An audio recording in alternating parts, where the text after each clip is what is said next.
Alimento Diário, com Pastor Júnior Técio. Palavra de Deus para mim, para você, nesta oportunidade, se encontra lá em Hebreus, capítulo de número 12, Epístola aos Hebreus, capítulo 12. Vamos ler alguns versículos e peço que você dê atenção devida à palavra. Se puder, compartilhe, você que chega nas nossas redes sociais. Faça isso para que outras pessoas também tenham acesso a esse momento de fé, esse momento de crescimento espiritual. O tema hoje do programa é Olhando para Jesus e perseverando em meio às provações. Vou repetir, olhando para Jesus e perseverando em meio às provações. Diz o texto sagrado, Hebreus capítulo 12, verso 1, diz assim, Portanto, nós também, pois que estamos rodeados de uma tão grande nuvem de testemunhas, deixemos todo o embaraço e o pecado que tão de perto nos rodeia e corramos com paciência a carreira que nos está proposta. Verso 2, olhando para Jesus, autor e consumador da fé, o qual, pelo gozo que lhe estava proposto, suportou a cruz, desprezando a afronta, e assentou-se à destra do trono de Deus.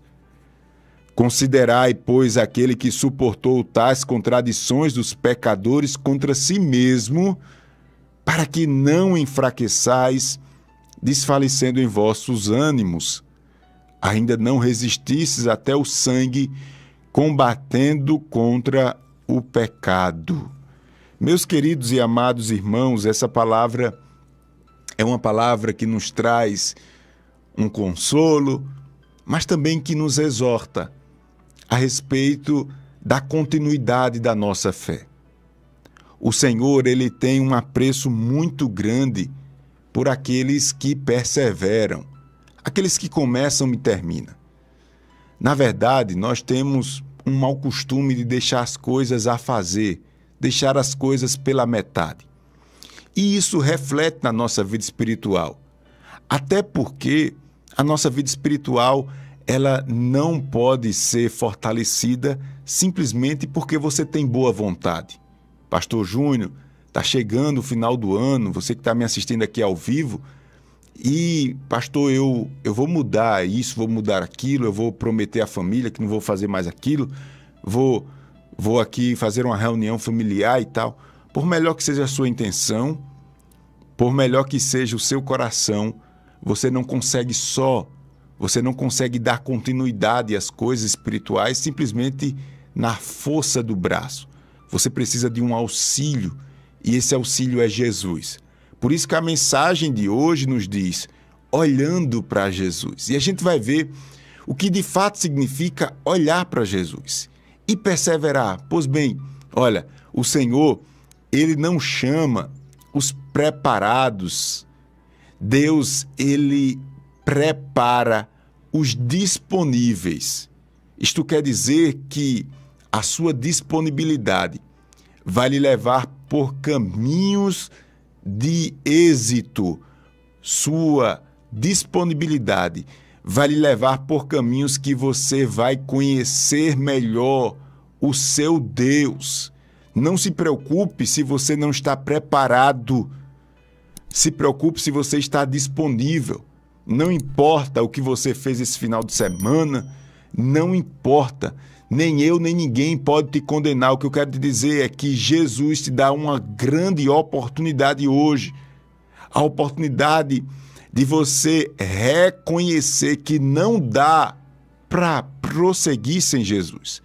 Não dá para continuar sem a presença edificante do seu Deus.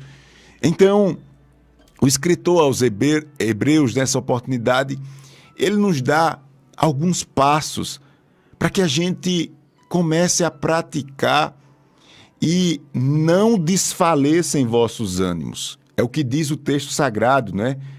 Caso a gente não pratique essa palavra e essa orientação bíblica, o nosso fim já está determinado.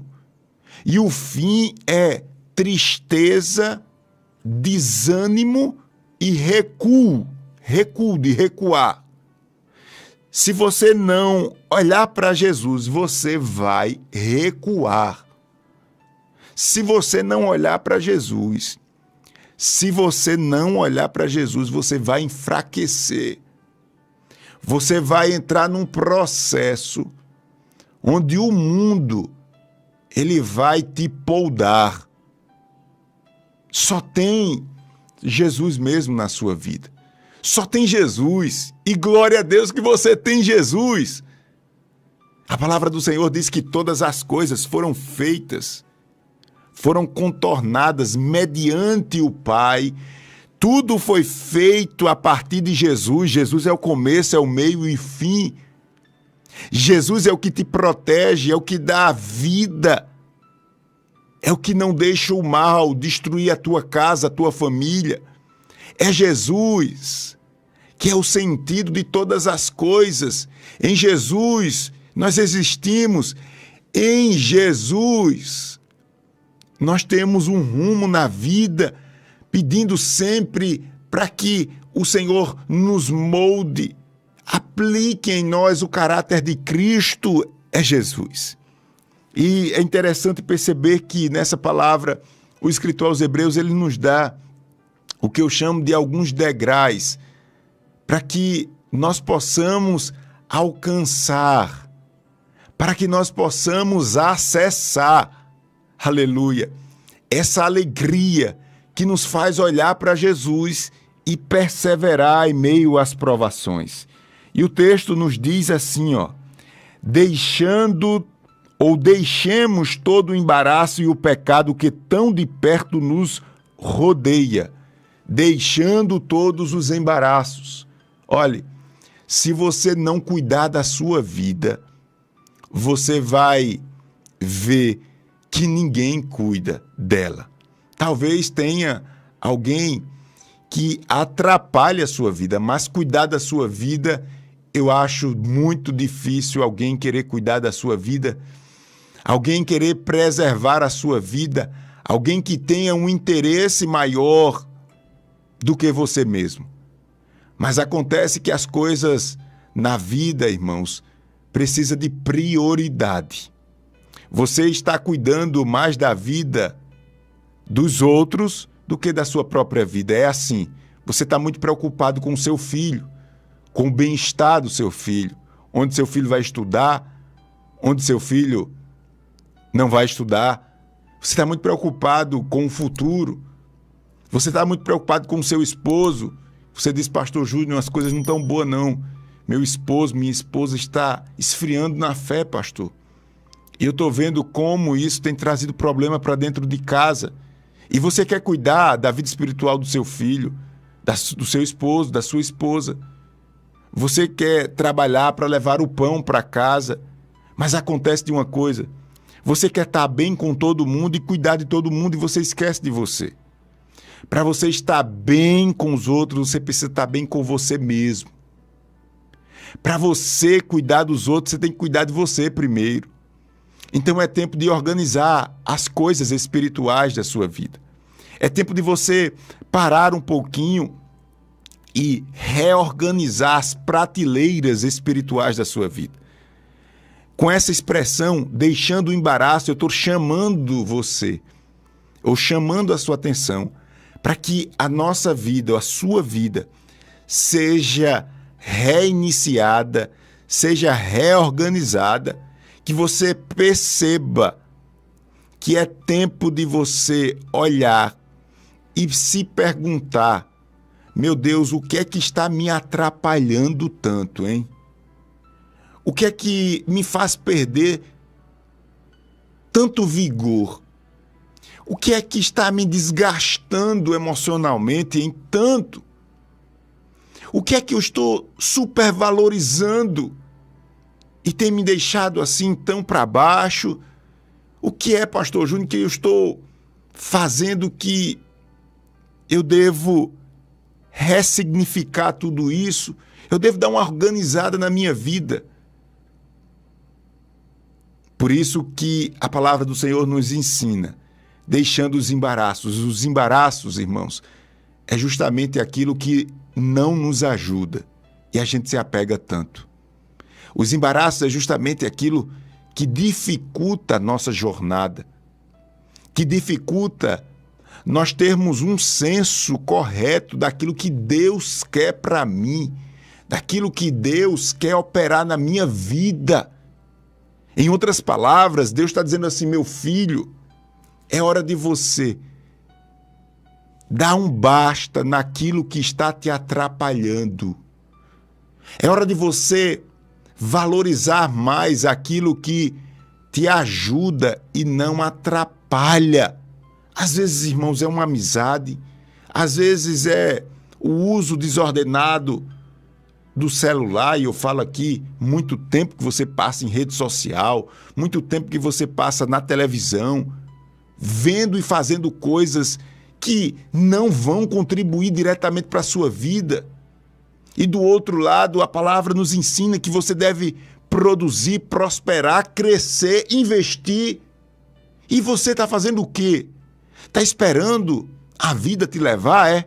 E pode deixar que ela leva mesmo, viu? Você está esperando as coisas caírem do céu, é?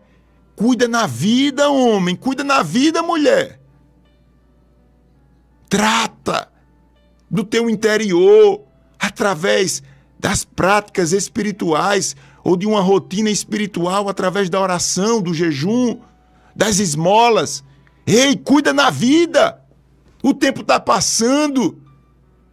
E os embaraços nos levam ao pecado e ao desânimo. O desânimo. Para de se envolver em questões infrutíferas. Para de se envolver em questões que não vão contribuir em nada para você nem para sua família. Olhando para Jesus e perseverando em meio às provações, primeiro, fazer uma reorganização na sua vida espiritual. Estar bem com Deus, para você estar bem com você, para depois estar bem com o seu próximo ou os seus familiares. Bem com Deus, consequentemente bem comigo, bem com o meu próximo. Poderia ser assim também, cuido das coisas de Deus, consequentemente cuido das minhas coisas, depois das coisas dos outros. Às vezes nós queremos isso aqui, pular as etapas. E os outros, pastor, e na minha casa, e depende de mim, depende de mim, depende de mim, e você, hein? Vai cuidar da tua saúde, saúde física mesmo, da tua saúde emocional, da tua fé. Vai reorganizar as coisas. Se tem alguma coisa para reparar diante de Deus, pede perdão, chora na presença do Senhor, insiste. E você continua na jornada, porque o Senhor tem prazer naqueles que continuam, naqueles que perseveram. Daí a expressão perseverando em meio às provações. Mas o segundo degrau que eu vejo aqui, para a gente acessar esse ânimo renovado e continuar perseverando na nossa vida espiritual, é a paciência. Porque o texto diz, com paciência, e corramos com paciência, é o que o texto diz aqui, e corramos com paciência a carreira que nos está proposta. Essa carreira que nos está proposta aqui é exatamente o propósito que Deus tem na sua vida. Olhe, você já se perguntou, pastor, e por que as coisas acontecem assim comigo? Pastor, por que eu estou nessa vida ainda? Eu já aceitei Jesus. Pastor, eu sou crente, pastor. Estou indo à igreja, mas tem um desânimo dentro de mim tão grande, viu? Tem um aperto na minha alma. Pastor, cá pra gente. Às vezes eu não vejo que faz sentido a vida, pastor. Por quê? Eu vou lhe responder. Porque você não entendeu qual é o seu propósito. Eu não gosto muito de usar essa palavra propósito, porque a gente não usa no nosso dia a dia. Mas propósito nada mais é do que um caminho. Deus Escute-me bem. Atenção aqui. Deus fez você, montou você com um propósito, isto é, para você traçar um caminho, um caminho. Se você estiver fora desse caminho, meu irmão, você não vai ver sentido em nada. Você pode até juntar riquezas nessa terra, você pode ter até pessoas ao seu lado sorrindo, você pode até sorrir também, mas falta-lhe uma coisa preciosíssima, que é a convicção de que você está no propósito de Deus. Ô pastor, então eu sei, pastor, está faltando propósito na minha vida, Deixa eu lhe dizer uma coisa. O propósito maior de Deus é que você seja semelhante a Cristo. Por isso da mensagem de hoje, olhando para Jesus. Você deve olhar para Jesus a ponto das virtudes de Cristo fazer parte da sua vida. Se não for assim, irmãos, você vai ser como um tanque de combustível vazando todo momento. Você vai perdendo força. Você vai perdendo vigor. Não. Uma vida regada por bens materiais não vai te satisfazer. Você que tem bens materiais, você sabe disso. Uma vida regada por impulsos da sua carne, você que aí se meteu no mundo da prostituição, você sabe que isso não preenche a sua vida. Você sabe disso, rapaz. Você sabe disso. O dinheiro, os bens materiais, o estar rodeado de amigos e de muitas festas não pode preencher. Você sabe do que eu estou falando. Não pode lhe preencher. Não pode tudo isso tomar as suas forças e a sua atenção. Jesus lhe chama hoje para voltar ao propósito.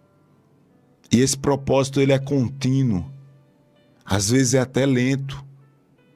É a luta diária contra o nosso eu. Mas é interessante que quando eu falo lento, eu lembro logo do segundo degrau aqui. Para que a gente persevere em meio às provações e tenha ânimo renovado, nós precisamos entrar nesse caminho e ter paciência. Porque nós queremos, irmãos, que as coisas aconteçam de uma hora para outra. Nós queremos ser curados e que uma mensagem resolva todos os nossos problemas. Nós queremos que uma palavra, que uma consulta, que um remédio. Não, as coisas dificilmente acontecem através de um ato só. Se Deus está cobrando de você mais maturidade, mais força, mais ânimo renovado, mais fé, mais entrega. Se Deus está falando com você nesta manhã, dizendo, meu filho, eu te escolhi, eu estou ainda aguardando você tomar uma decisão. Se diante de tudo isso você tem consciência do que Deus está falando com você, você precisa saber que esse negócio que Deus está fazendo e quer ampliar na sua vida precisa de paciência. Por quê? Porque é algo paulatino, lento.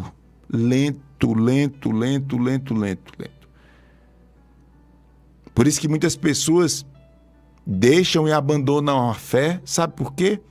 Porque julgam a sua vida espiritual pela emoção. Pastor, é muita prova. Pastor, eu acho que Deus me esqueceu. Deus está provando sua fé, rapaz. Deus está provando a sua fé.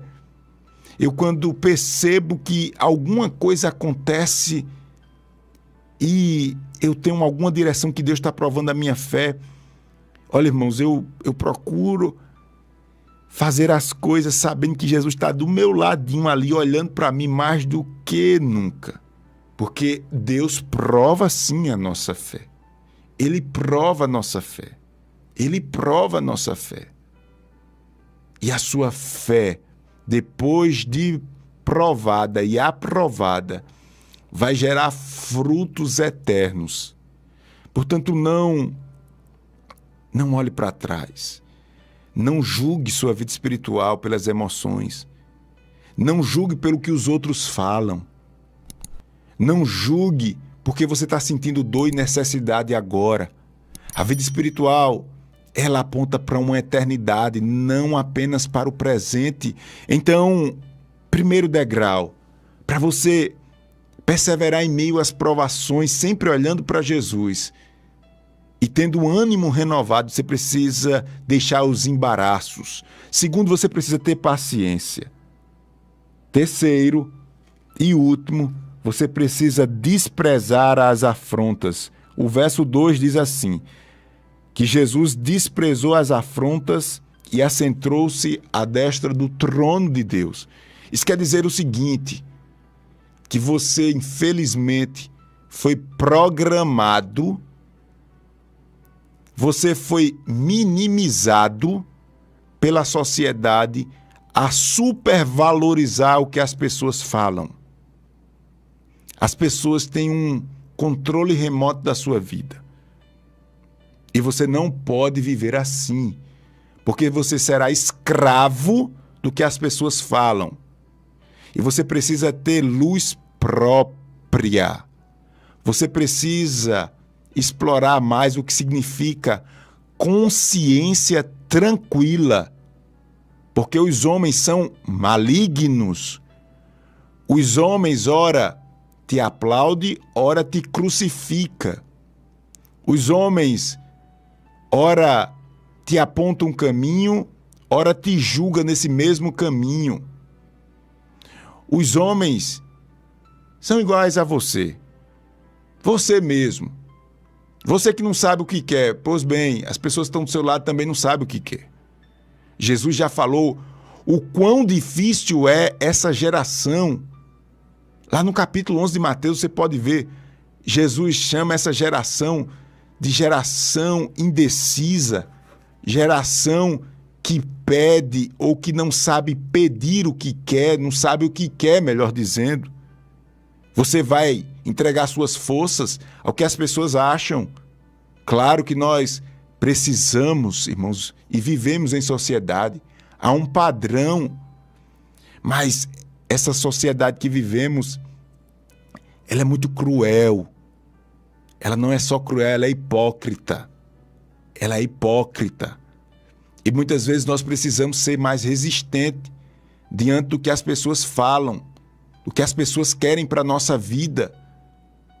Você precisa ter luz própria, você precisa entender que a opinião dos outros é importante, mas não é tudo na sua vida. Você precisa entender que se você está fazendo a vontade de Deus, não importa a opinião de A ou B. Você precisa prosseguir. Você precisa pedir a Deus que coloque um filtro nos seus ouvidos, no seu coração. Pare de dar super valor às palavras alheias. Quem tem boca fala o que quer. Pare com isso. Sabe o que as pessoas chamaram Jesus? Chamaram Jesus de tudo que não presta. Jesus perfeito. Chamaram Jesus de comilão. Isso é um qualquer aí, só vive comendo com pecadores. Chamaram Jesus de bêbado porque Jesus tomava vinho e João Batista não. Aí o povo dizia assim, ó, João Batista é homem de Deus, mas esse Jesus aí, por quê? Olha João Batista aí, como se comporta. Jesus não. Chamaram Jesus de formador de quadrilha, porque amigo de publicano era a pior espécie da época. E chamaram Jesus de amigo de publicano, ou seja, estavam dizendo que Jesus estava acordado com aquela corrupção, com aquele arrumadinho todo ali de impostos, porque Jesus sentava com os publicanos. Aí eu fico pensando assim, cá com a gente, hein? Meu irmão, a gente tem pecado. Tem coisa que a gente acha que está fazendo bem. No final, a gente vê que não é tão bem assim o que a gente está fazendo. A gente entristece as pessoas. A gente contraria as pessoas. Às vezes com um bom propósito, às vezes com um propósito que não é bom. Tanta coisa a gente tem. E aí a gente merece, muitas vezes, realmente ser chicoteado pela opinião das pessoas. Nós merecemos. Nós merecemos. Ninguém gosta de ser criticado, principalmente quando é uma crítica injusta. É verdade. É verdade, mas às vezes a gente faz por onde? Agora Jesus, hein? Eu chego a uma conclusão que não adianta você querer fazer, querer ser o super, hiper. Você tem pecado. E a opinião alheia não pode pesar tanto na sua vida. Por isso que a expressão hoje bíblica é olhe para Jesus. Olha para Jesus. Olha para Jesus. Olha para Jesus que você encontra virtude, força, ânimo renovado. A jornada é muito grande. Muitas pessoas dependem de você e da sua oração. Muitas pessoas dependem do seu testemunho, da sua palavra, do seu exemplo. Não olhe para trás. Deixe todo o embaraço, tenha paciência e despreze a afronta. Que Deus nos abençoe, que Deus nos ajude. Em nome de Jesus. Amém e glória a Deus.